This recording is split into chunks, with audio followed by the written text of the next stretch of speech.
मित्रों नमस्कार। आज आप सबों के बीच संवाद करने का मुख्य उद्देश्य यह है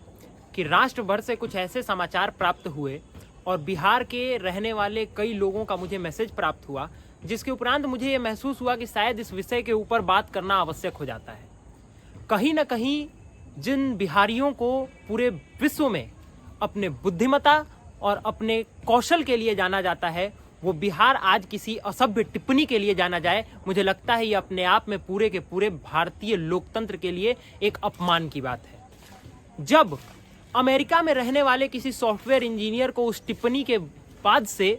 उस टिप्पणी के कारण याद किया जाने लगे जो बिहार के मुख्यमंत्री आदरणीय नीतीश कुमार जी ने विधानसभा के पटल पर की, तो मुझे ऐसा लगता है कि शायद हमारी प्रतिभाएं, आने वाला भविष्य दोनों ही खतरे और प्रश्न चिन्ह के दायरे में आ जाता है। जब पूरे भारत में रहने वाले हर सेक्टर में जॉब करने वाले हमारे बिहारी भाई बंधु जब अपनी प्रतिभा के दम पर सर्वोच्च शिखरों पर आसीन हो, उसके बावजूद यदि उनकी पहचान उस बयान के आधार पर तय की जाने लगे जिस बयान का एक सभ्य समाज में कोई स्थान नहीं हो सकता, तो मुझे लगता है कि चर्चा और परिचर्चा आवश्यक हो जाती है। बीते दिनों मुख्यमंत्री नीतीश कुमार जी का जो बयान आप सबों को सुनने मिला या हम सबों को सुनने में आया, मुझे ऐसा लगता है कि उस बयान की कोई आवश्यकता उस स्थान पे नहीं थी। आप कहेंगे कि केवल इतना कह देने से केवल काम चल जाएगा क्या? बिल्कुल भी नहीं, क्योंकि जुर्म करने के बाद उसकी सजा भुगतना इस देश के लॉ एंड ऑर्डर का हिस्सा है। हम सभी उस समाज से आते हैं जहां इतिहास गवाह रहा है कि महिलाओं के अपमान पर लंका दहन और महाभारत के युद्धों के लड़ने का भी प्रमाण मिलता है। और उस देश में और उस राज्य में जिसकी केवल और केवल शिक्षा से पहचान किसी दौर में हुआ करती थी, उस राज्य के मुख्यमंत्री का ये बयान आ जाना जो इतना असभ्य, इतना वल्गर है कि उसे कोई भी उनका समर्थक या कोई भी ऐसा व्यक्ति जो अपने आप को कहता है कि हम नीतीश कुमार के समर्थक हैं, वो दोबारा रिपीट तक ना कर सके, तो मुझे लगता है कि केवल माफी काफी नहीं है, इसका पश्चाताप तो करना ही पड़ेगा। आप देख सकते हैं कि जिस प्रदेश के मुख्यमंत्री का नाम नीतीश हो, उस प्रदेश में नीति, रणनीति, कूटनीति और राजनीति उस दिशा में जाने लगे जहां केवल और केवल इन बातों का समर्थन किया जाने लगे, तो कहीं ना कहीं ये अपने आप में इस बात को बता देता है कि पिछले 75 वर्षों में और विशेषतः पिछले 30 वर्षों में बिहार किस दिशा में गया है, जहां केवल और केवल ब्रेन ड्रेन एक समस्या नहीं बनी बल्कि नॉर्मल बन के एक हिस्सा बन गई है।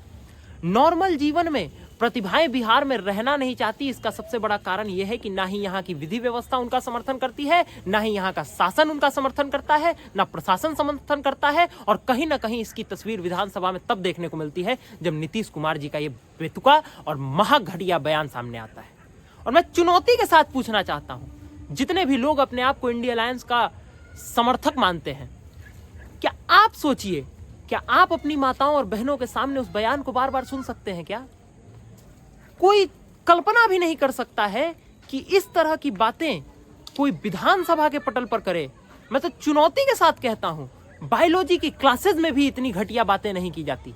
और जिस तरह की बातें वो बताना चाह रहे थे, वो किस स्थान पे खड़े होकर के कह रहे थे, ये उनको समझने की जरूरत है। उसे बिहार के नजरिए से लोकतंत्र का सबसे बड़ा मंत्र घोषित किया गया है। और आप सोचिए ना, हम किस देश में रहते हैं? हम उस देश में रहते हैं जहां राहुल गांधी जैसे लोकसभा सांसद को केवल इसलिए सस्पेंशन का खतरा झेलना पड़ा था क्योंकि उन्होंने किसी एक जाति विशेष के खिलाफ शायद कोई ऐसी टिप्पणियां कर दी थी जो किसी जाति के लोगों को सही नहीं लगी थी। परंतु यह टिप्पणी तो अपने आप में पुरुषों और महिलाओं दोनों ही जातियों को एक साथ अपमान के दायरे में ला करके खड़ी कर देती है। और कहीं ना कहीं यहां आकर के एक प्रश्न खड़ा हो जाता है कि क्या बिहार में रहने वाले जितने भी लोग हैं वो मूर्ख हैं क्या? क्योंकि जिस तरह का बयान बिहार के मुखिया के द्वारा आया, वो तो कहीं ना कहीं यही साबित करना चाह रहा था कि यहाँ रहने वाले सब पुरुष केवल और केवल मूर्खता के दायरे में आते हैं और उन्होंने जो कार्य किया है उसके माध्यम से सब लोग मूर्खता के दायरे से बाहर आ जाएंगे। निर्णय आपको करना है, क्योंकि हमारे यहाँ कहा गया है, और बुलंदी का नशा सिमटों का जादू तोड़ देती है, हवा उड़ते हुए पंछी के बाजू तोड़ देती है। और नीतीश चा, थोड़ी बहुत गैरत जरूरी है, तबायफ तक किसी मौके पे घुंघरू तोड़ देती है। दूसरी बात जो हम सबको एक खबर के रूप में आज प्राप्त हुई, जो विधानसभा में बिल पारित किया गया 75% आरक्षण का, मैं ये नहीं कहता कि लोगों को संरक्षण जरूरी नहीं है, मैं ये भी नहीं कहता कि गरीबों को आगे बढ़ने के अवसर मिलने नहीं चाहिए, परंतु सवाल कोई भी दल इस बारे में पूछना क्यों नहीं चाहता कि क्या एक गरीब के तौर पे एक गरीब परिवार को आरक्षण की आवश्यकता है या अवसरों की आवश्यकता है। जिस बिहार में शिक्षा को छोड़ करके किसी और सेक्टर में जॉब्स ही ना हो, उस राज्य में हम केवल आरक्षण का दायरा बढ़ाते चले जाएं, तो मुझे ये लगता है कि ये पानी पर लकीर खींचने के बराबर है। और कहीं ना कहीं मैं इस बात का विरोध नहीं करता, ना ही युवा वाहिनी इस बात का विरोध करती है कि आरक्षण मिलना नहीं चाहिए। हम तो प्रश्न करना चाहते हैं कि जरा ये बताइए कि जब 94 लाख परिवार आपके डेटा में जब सामने आ जाते हैं कि गरीबी रेखा से नीचे आपके ही डेफिनेशन के अनुसार है, तो आरक्षण या संरक्षण आप जो भी देना चाहते हैं मदद के रूप में उन लोगों को, केवल उन परिवारों को क्यों नहीं देना चाहते? जातियों में बांटकर और जातियों में विभाजित करके क्यों देना चाहते हैं? ये आपकी मंशा पर और आपके विजन पर दोनों ही के लिए प्रश्न चिन्ह खड़ा कर देता है। कहीं ना कहीं पिछले 30-35 वर्षों में बिहार की जो स्थितियां सामने आई है वो आपकी नीतियों के कारण आई है। एक इंडस्ट्रियल सेक्टर आज बिहार में नहीं है जो ये गर्व के साथ कह सके कि हम रोजगार के कई सारे अवसर उपलब्ध करा सकते हैं। एक ऐसा सेक्टर नहीं है जिसके ऊपर बिहार गर्व करके कह सकता है कि इकोनॉमिक डेवलपमेंट में हमारा योगदान इतना बड़ा है कि हम पूरे भारत का नेतृत्व करने में सक्षम है। कहीं पे भी अवसरों का कोई उल्लेख नहीं मिलता, उसके बाद भी आप केवल चर्चाएं आरक्षण पर और जातियों में लोगों को बांटने पर करते चले जाते हैं, वो भी उस लोकतंत्र में जिसमें 70 साल पहले आरक्षण केवल इसलिए दिया गया था ताकि हम समाज के गरीब और पिछड़े और शोषितों और वंचितों की रक्षा कर सकें, परंतु 70 और 75 साल बाद भी हम नहीं कर पाए और बार बार उसी फॉर्मूले पर वापस चले जाना मुझे लगता है कि मूर्खता की पराकाष्ठा का एक उदाहरण है। और इसलिए मैं अनुरोध करना चाहूंगा विनम्रतापूर्वक कि मैं समर्थन करता हूं आपकी इस बात का कि आप आरक्षण दीजिए, परंतु आरक्षण यदि संरक्षण के रूप में आप देना ही चाहते हैं तो उन 94 लाख परिवारों को दीजिए जो आपके ही डेफिनेशन में 6,000 से 10,000 कमाने वाले, महीना का कमाने वाले उस कैटेगरी में लाई करते हैं। आप जानबूझकर उन जातियों को आरक्षण क्यों देते रहना चाहते हैं जिनके पास आर्थिक तौर पर समृद्धि भी अब आ चुकी है और उनको आरक्षण की कोई आवश्यकता नहीं है, और प्रतिभाओं के हनन के आधार पर उनको आरक्षण देकर पूरे के पूरे विकास को प्रश्न चिन्ह के दायरे में खड़ा कर देते हैं, जिसका उदाहरण तब देखने को मिलता है जब भागलपुर में 2-2 पुल ढह जाता है। निर्णय आपको करना होगा, आपको सोचना होगा। और मैं चुनौती के साथ एक मैसेज पूरे देश के लिए इस वीडियो के माध्यम से देना चाहूंगा कि कोई दल ऐसा नहीं है जो आपको आकर के खुले तौर पे ये बात कह सके कि हम समर्थन भी करते हैं और विरोध भी करते हैं, परंतु आरक्षण हमारे नियमों के अनुसार होना चाहिए।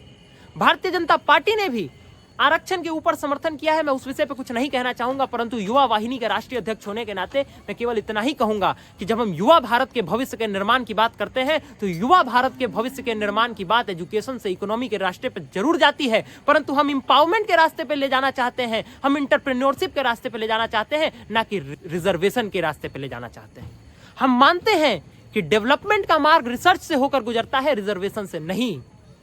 और अंत में केवल यही कहूंगा कि यूं तो बैसाखी कभी किसी का ताज नहीं हो सकती है, प्रतिभा किसी आरक्षण की मोहताज नहीं हो सकती है, किंतु कुछ तो पिछड़ों को संरक्षण देना पड़ता है, प्रतिभावान गरीबों को आरक्षण देना पड़ता है। जय हिंद, जय भारत, जय युवा वाहिनी, जय युवा वाहिनी भारत, जय बिहार युवा वाहिनी, वंदे मातरम। धन्यवाद, बहुत बहुत धन्यवाद।